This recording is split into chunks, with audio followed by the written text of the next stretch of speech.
Hello दोस्तों, स्वागत है आपका अपने चैनल तैयारी जीत में। जैसा कि आपको पता है कि यहाँ पर जो भोज असाइनमेंट हैं शुरू हो चुके हैं डाउनलोड होना। 25 जून से यहाँ पर ये डाउनलोड लिंक स्टार्ट हो चुकी है। तो आपने यदि अभी तक असाइनमेंट डाउनलोड नहीं किए हैं तो भोज की जो ऑफिशियल वेबसाइट है आप वहाँ पर जाकर इसका असाइनमेंट डाउनलोड कर सकते हैं, या फिर मुझसे व्हाट्सअप पर कॉन्टैक्ट कर सकते हैं। यहाँ पर मैं व्हाट्सअप का आगे जाकर आपको कॉन्टैक्ट नंबर दे दूँगा।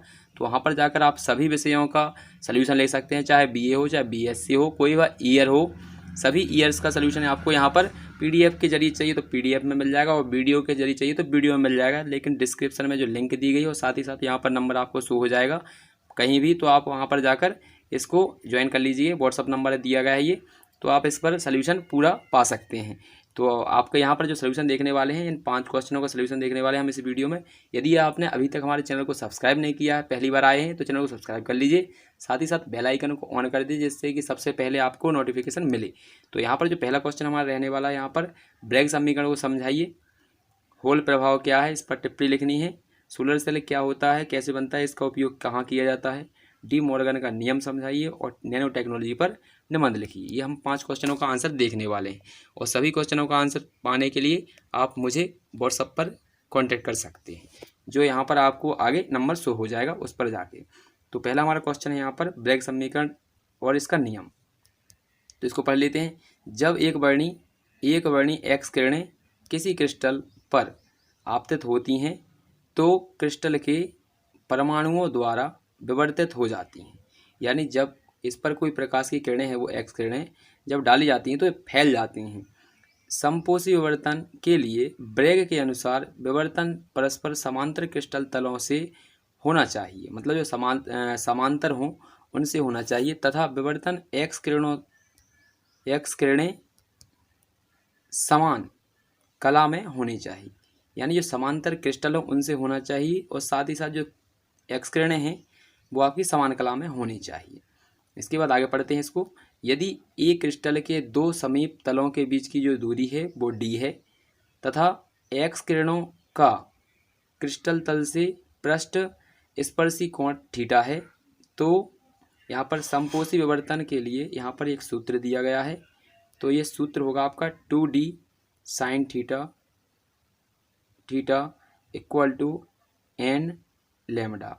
तो ये होता है आपका फॉर्मूला। यहाँ पर n जो है वो यहाँ पर प्राकृतिक संख्या होती है, नेचुरल नंबर, यानी 1 से स्टार्ट होंगी और अनंत तक जाती हैं। इतना हो जाने के बाद आपको एक डायग्राम बनाना है इसके बाद। तो यहाँ पर एक डायग्राम है, इसको भी तैयार कर लेना है आपको। जिस प्रकार से आपको यहाँ पर दिख रहा है इसको देख लीजिए, अच्छे से नोट डाउन कर लीजिए। ये डायग्राम है,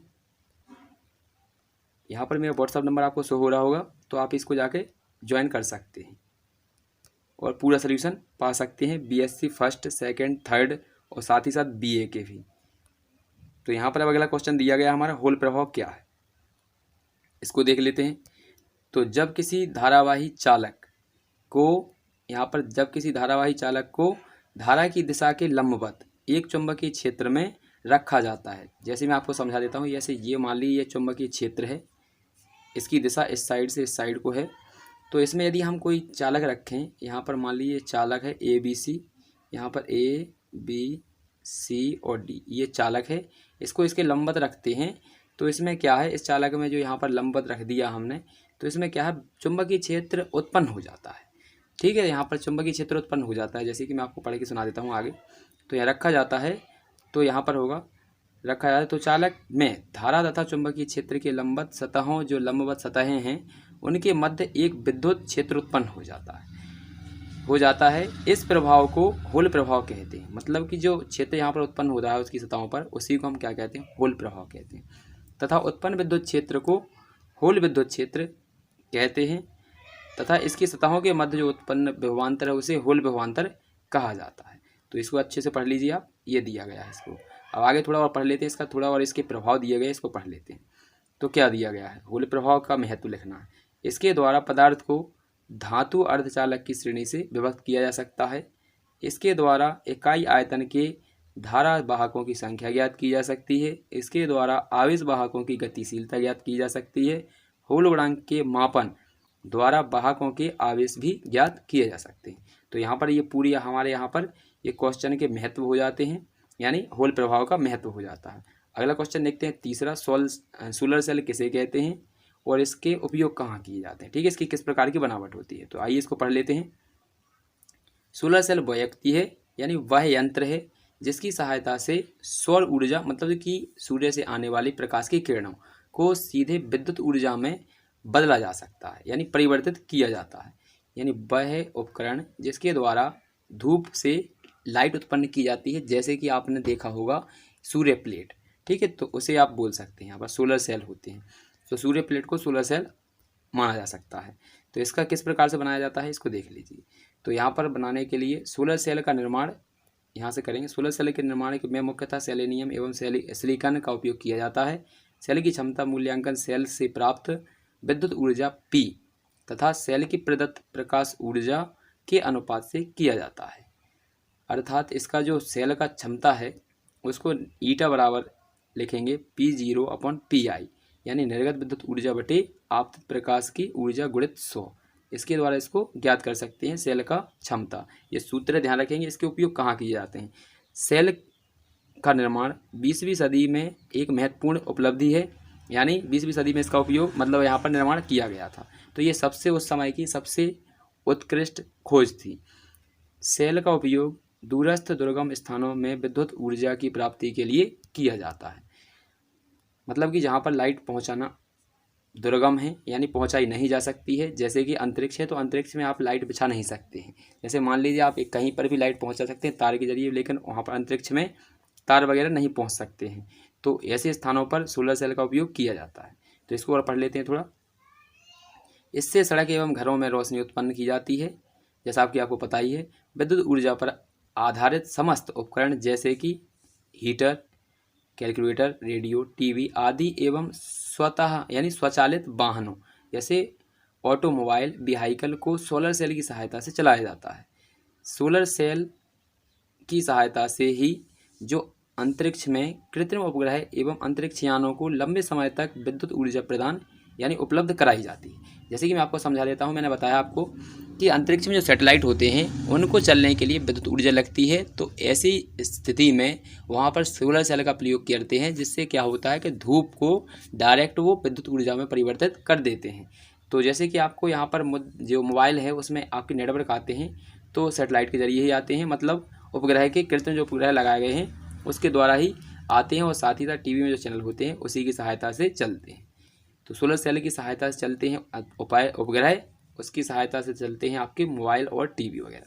तो यहाँ पर अगला क्वेश्चन हमारा दिया गया चौथा, डी मॉर्गन की प्रमेय, तो उसको देखना है। तो यहाँ से आप लिखना स्टार्ट करेंगे ऊपर से, तो अच्छे से लिख लीजिए इसको। आपको नीचे तक लिख लेना है, बराबर होता है। इसके बाद आगे लिखेंगे यहाँ से, तो यहाँ से लिखना स्टार्ट करेंगे तो यहाँ तक लिख लेंगे नोट के लिए, नोट गेट के लिए। इसके बाद आगे लिखेंगे, आगे दिया गया हमारा यहाँ पर बुलियन, यहाँ पर यहाँ से स्टार्ट करेंगे, यहाँ से यहाँ तक हो जाएगा आपका अस्वीकृत परिवर्तन तक।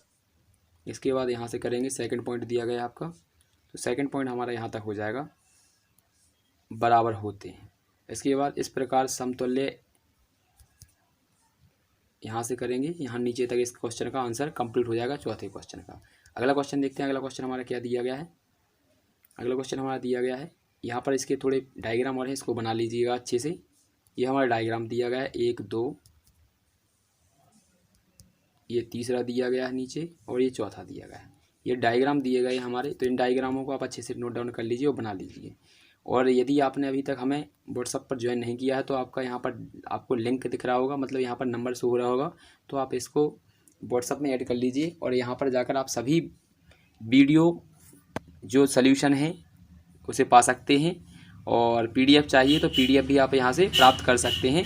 आप हमें व्हाट्सअप पर मैसेज कर दीजिएगा तो आपको यहाँ पर सभी सल्यूशन आपको प्रदान कर दिए जाएंगे। तो यहाँ पर हमारा जो पाँचवा क्वेश्चन है लास्टवा, नैनो टेक्नोलॉजी किसे कहते हैं, यानी इसका व्याख्या करनी है, इस पर निबंध लिखना है। तो नैनो टेक्नोलॉजी समझ लेते हैं। नैनो का मतलब क्या होता है, तो नैनो का मतलब होता है 1000वां भाग, यानी 10⁻⁹ भाग को ही नैनो कहा जाता है। प्रयोग द्वारा यह पाया गया कि यदि किसी पदार्थ के कणों को, जो कण हैं उनका आकार घटा दिया जाए, जैसे कि मीटर से सेंटीमीटर और सेंटीमीटर से मिलीमीटर और मिलीमीटर से माइक्रोमीटर और माइक्रोमीटर से आपके यहाँ से नैनोमीटर। तो शुरुआत में पदार्थ के जो गुण होते हैं वो लगभग अप्रभावित रहते हैं, यानी परिवर्तित नहीं होते हैं। लेकिन जैसे ही इसका आकार 100 नैनोमीटर से कम किया जाता है तो इसके जो गुण होते हैं लगभग एकदम से परिवर्तित होने लगते हैं। ये कण ही क्या कहलाते हैं? जो कण होते हैं जिनका आकार 100 nm होता है, यानी नैनोमीटर होता है, उसी को नैनोकण कहा जाता है। नैनोकण कितने प्रकार के होते हैं? यहाँ पर इनका प्रकार दिया गया है। पहला प्रकार है सूक्ष्म आकार के, दूसरा है बड़ा पृष्ठ क्षेत्रफल, और तीसरा है अपने आसपास के वातावरण के साथ तीव्र अन्योन क्रिया। ये 3 प्रकार इसके हो जाते हैं। इसके बाद यहाँ पर दिया गया है, इसको पढ़ लीजिएगा। यहाँ पर दिया गया है उपरोक्त गुणों के कारण ही 1 ग्राम स्थूल पदार्थ की तुलना में 1 ग्राम नैनोकण लगभग 10 गुना अधिक तीव्र होते हैं। इस प्रकार नैनोकणों के यांत्रिक, विद्युत, भौतिक, रासायनिक, जैविक, इलेक्ट्रॉनिक आदि गुण मूल पदार्थ से पूर्णतः अलग होते हैं। यानी जिसके जो यहाँ पर उसका आकार यदि घटा दिया जाए तो उसके जो कण होते हैं उनका व्यवहार ही चेंज हो जाता है। ये कण भी नैनो कणों के आकार पर निर्भर करते हैं, अर्थात कणों का आकार बदलने से ये गुण भी परिवर्तित हो जाते हैं। तो यहाँ पर आगे थोड़ा और है इसका दिया गया है, कहाँ कहाँ इसका प्रयोग किया जाता है। तो आजकल मानव हित के अनेक विकास कार्यों हेतु ऐसे नवीन गुणों वाले पदार्थों की अत्यंत आवश्यकता होती है जिसकी मदद से विभिन्न संयंत्रों का आकार छोटे से छोटा किया जा सके तथा अन्य अनेक गुण प्राप्त किए जा सके। नैनो टेक्नोलॉजी का मूल उद्देश्य यह है कि नैनो टेक्नोलॉजी का उपयोग करके अनेक क्षेत्रों जैसे कि विभिन्न संयंत्रों का आकार है, रक्षा क्षेत्र है, नाभिकीय जो जितने भी आपके क्षेत्र हैं सभी में आपका क्या है कि उपयोग करके इनका आकार थोड़ा कम करना है। यानी जैसा कि आपको पता है कि पिछले जो टाइम में मतलब कुछ ही दशकों पहले जो टीवी और मोबाइल और कंप्यूटर का आकार होता था, कमरे जितना बड़ा होता था कंप्यूटर का आकार, और टीवी का आकार ही साथ ही इतने ही होते होंगे। मोबाइल का आकार ही जितना आप देख रहे हैं इससे तो बड़ा ही होगा, आपको पता ही है। तो ये सब इनके आकार जो कम हुए हैं वो नैनो टेक्नोलॉजी के कारण ही संभव हो पाया है। ठीक है, तो यही जो है इनका आकार दिन प्रतिदिन कम होता जा रहा है। तो किस कारण से? नैनो टेक्नोलॉजी की वजह से। तो यहाँ पर इसको पढ़ लेते हैं, थोड़ा वो पढ़ लिया जाता है इसका क्या है।